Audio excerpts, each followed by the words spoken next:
Steelers win 24-21 over the Minnesota Vikings in Dublin, Ireland. Yes. You know what? You have to really excuse me. I'm sick, but I still have to show up to work because apparently in America you can't take a day off without feeling it in your wallet for the next month. So here we are. Anyway, pretty solid. I thought. The only gripe that I have really is the fact that in the fourth quarter we gave up 15 points. We were up, 21-6 at the end of 3? I'm going to be honest with you, Carson Wentz looked much better than I anticipated him looking. Went 30 for 46, so I will take that. 2 touchdowns, but also 2 interceptions for him as well. Whatever, fine. Aaron Rodgers did well, though. I'm sorry, got to give the guy credit where credit's due. 18 for 22. That's not bad at all. As well as 200 yards and a touchdown. And it seems like our running game did better than their running game. I thought for sure we might lose this game simply on the fact that Jordan Mason might eat us alive. He did not. Props to the defense. 16 carries for Mason, only 57 yards. So I don't know if that's the defense getting it back together and ready to go or what, especially after last week. I'm not sure. Compared to Kenneth Gainwell's running, which was pretty damn good, I'm not gonna lie.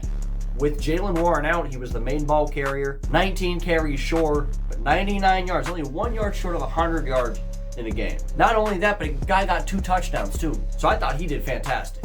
Now, Justin Jefferson is the best wide receiver in the league. But you know what? He didn't score this game. 10 receptions, 126 yards, but no touchdowns. I'll take that. I mean, you did your best to contain the best wide receiver in the league. So, okay. But do you remember that guy that everybody was upset about because he was washed when he came to Pittsburgh, DK Metcalf? Yeah, that guy did quite a good job as well. 5 receptions, 126 yards, and a touchdown, which was a very long touchdown as well. Now, based on last week's video, that seems to do a little bit better than just a game recap, so I'm not going to do the game recap. I'm just going to straight up give you my thoughts. I thought the Steelers looked pretty darn good for 3 whole quarters. And they looked pretty good at the end of the game too, but like the beginning half of that fourth quarter was a little sketchy, I'm not gonna lie. Gotta tighten that up. This isn't gonna be a very long video. It just is not. On a side note, I just wanna say, Pittsburgh is a fantastic place to be. And I'm not trying to be biased here, but we showed up at a Primanti Brothers at 9 a.m. to watch the game and the place was friggin' packed. I mean, really packed. And people were housing irons like it was, like it was water. It's 9 a.m. These people love their Stellars, man. They love their Stellars. It's great. Again, some weird coaching. I'm not exactly sure what Tomlin's doing with timeouts towards the end of the game. It was a little weird. Now, it ended up working out for him. But again, I'd like to see these things taken care of. Also, elephant in the room. They got a bye week this upcoming week. So it's going to be a little bit of a rest. Everything's going to be fine. But they play Cleveland the week after, if I'm not mistaken. No offense, I'm not really trying to lose to Cleveland like we did last year. Now, the good news is they're at home to start it off. But I'm not sure if I like that Cleveland game. They're looking to stun us big time. And if you think that Cincinnati's not licking their chops right after Cleveland with Joe Burrow or not, you're wrong. We got 2 tough games coming up here, let alone the middle of the schedule is going to be also extremely tough. But I just really hope that they don't come out flat from this bye week, and again, I'm not a fan of the early bye weeks because they do this every single time they get one. Browns, Bengals, Packers on Sunday Night Football. Then you've got the Colts, who are also no slouch apparently. The Chargers after that. Then you've got the Bengals again. If you thought it was over, we played terrible in Chicago, which we played that next week. Then we played the Buffalo Bills. Thank God that's at home. That's our only shot at winning. And we don't have a shot at winning, by the way, at that one. I'm just telling you right now. They're going to kill us. And the Ravens are better, but I still don't want that. I don't want to be in that position. And it's all based on how we come out of the bye week. How would you say that week 11 and 12 and all this other stuff is effective on how we come out of week 5 and the bye week? Believe me, if you've been a Steeler fan as long as me, you know these boneheads come out of the bye week terrible in the beginning of the year, and then they drop a bunch of games, and then at the end of the year, when we say, dang it, we could have won the freaking division and we lost it to the 1-3 Ravens. That's exactly what I see going on right now. So they cannot come out flat. Excuse me. Sorry, I'm sick, like I said before. I see some tough games up on the schedule here. I'm looking at the games right now. Ravens, always good game. Browns and Bengals. Play them twice. You got to play the Dolphins, and you got to play. I mean, the Dolphins we sometimes struggle with. The Lions, same thing. Got to go out west and see them play the Chargers.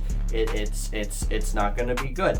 Packers are no slouch. Got them at home on Sunday Night Football. Can't get embarrassed on Sunday Night Football. Are you kidding me? Colts are better than we realized. Then we got to play the Browns right out of this bye week, and then it's the Bengals. Both of those teams want to kill us 24/7, 365 days a week.